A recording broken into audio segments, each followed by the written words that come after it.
పిల్లలు, ఈరోజు మనం ఆంధ్ర మహాభారతాన్ని రాసినటువంటి వాళ్ళు ఎవరు, దానికి ఉన్న మరో పేరేంటి, అందులో ఉన్న పర్వాల గురించి తెలుసుకుందాం.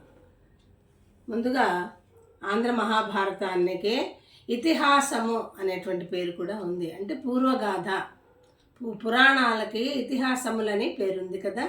దీన్ని వేదవ్యాసుడు రచించాడు.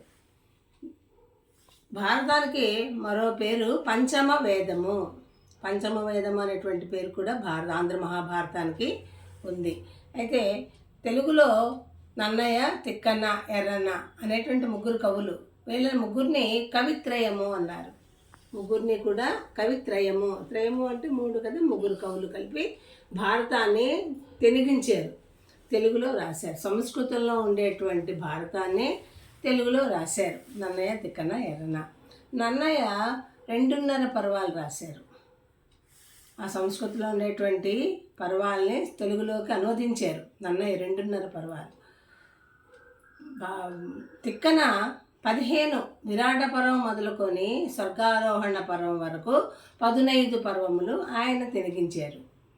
అయితే ఇంకొక అరపర్వం ఉండిపోయింది కదా. ఆ అర్ధపర్వం అరణ్య భాగంలో సగభాగము ఎర్రాప్రగడ రచించారు. మొత్తం మీద ఈ ముగ్గురు కవులు రచించి భారతాన్ని 18 పర్వాలుగా తెలుగులో మనకి అందించారు.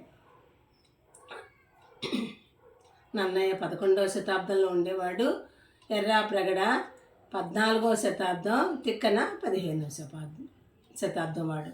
ఈ ముగ్గురు కూడా భారతాన్ని మనకి అందించారు. భారతంలో ఉండేటువంటి 18 పర్వాలకి పేర్లున్నాయి.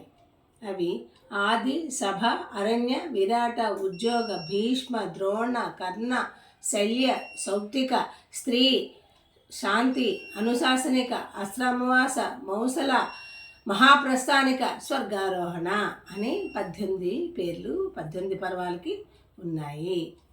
అది